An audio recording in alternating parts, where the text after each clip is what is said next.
selamat pagi, salam sehat untuk kita semua. Anak-anak, hari ini kita akan memulai materi baru, yaitu mengenai teks laporan hasil observasi. Tapi sebelumnya, silakan kamu membaca novel dengan durasi 5-10 menit.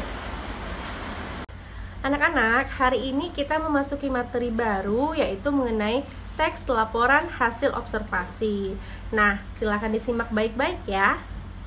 Apa yang dimaksud dengan teks laporan hasil observasi atau disingkat dengan teks LHO? Nah, teks laporan hasil observasi adalah teks yang menyajikan data melalui pengamatan terlebih dahulu atau melakukan observasi. Nah, lalu bagaimana ciri-ciri teks laporan hasil observasi? Nah, ada 4 ciri-ciri untuk mengenali teks laporan hasil observasi. 1. Bersifat objektif, universal, dan global. Maksudnya adalah teks tersebut tidak berpihak ke siapapun, jadi dia bersifat menyeluruh, ya. Yang kedua, objek yang dibicarakan tunggal. Tunggal maksudnya adalah satu, jadi objek yang dibahas itu hanya satu, fokus pada satu objek. Contoh, misalnya kamu mau membahas mengenai harimau Sumatera, jadi hanya mengenai harimau Sumatera saja yang kamu bahas secara keseluruhan. Nah, yang ketiga itu berdasarkan fakta yang telah diamati atau yang telah diteliti. Jadi, teks laporan hasil observasi itu ditulis harus berdasarkan fakta, sudah diteliti, sudah diamati, dan sudah terbukti kebenarannya. Nah, yang terakhir, yang keempat, itu ditulis secara sempurna. Maksudnya adalah merinci sesuai dengan struktur teksnya. Nah, nanti akan Miss bahas ya struktur teksnya apa-apa saja. Oke, kita akan membahas mengenai struktur teks laporan hasil observasi. Ada 3 bagian struktur teks. Yang pertama, definisi umum. Yang kedua, deskripsi bagian. Dan yang ketiga, penutup. Kita awali dengan definisi umum. Jadi, isi definisi umum itu adalah contoh, ada jenis-jenisnya. Kemudian pengelompokan si objek. Kemudian nama latin si objek. Nah, isinya itu mengenai gambaran umum dari objek yang akan dibahas. Itulah isi dari definisi umum.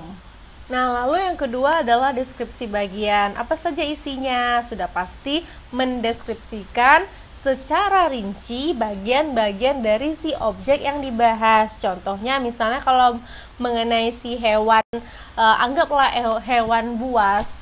Nah, berarti kita akan membahas tentang makanannya, gigi taringnya berapa, bagaimana cara dia menerkam mangsanya. Berarti merincikan dari semua hal tentang si binatang buas tadi. Nah, terakhir yang ketiga berarti mengenai penutup.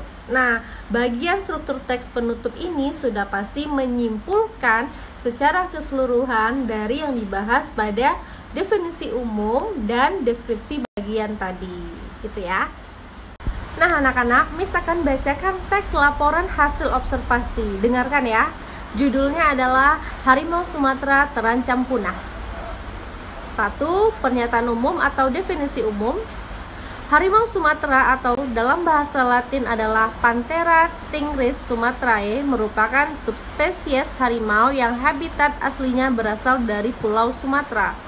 Hewan ini adalah salah satu dari 6 subspesies harimau yang masih ada. Nah, kamu sudah dengarkan, jadi di dalam definisi umum itu ada nama latin dari hewan yang dibahas atau objek yang dibahas, terus daerah asalnya, terus di mana dia berada sekarang. Nah, nanti kamu akan Miss berikan bentuk filenya, silahkan baca lebih jelas ya.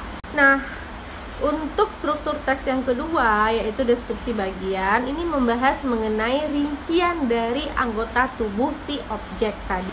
Dan struktur teks yang terakhir atau yang ketiga, yaitu membahas mengenai simpulan akhir dari materi yang sudah dibahas di definisi umum dan di deskripsi bagian. Nah, jadi menyimpulkan secara keseluruhan. Nah, bagaimana anak-anak? Paham ya? Mudah-mudahan kamu mengerti dengan penjelasan yang Miss berikan. Jika tidak, silakan bertanya di Edmodo. Sampai jumpa. Terima kasih.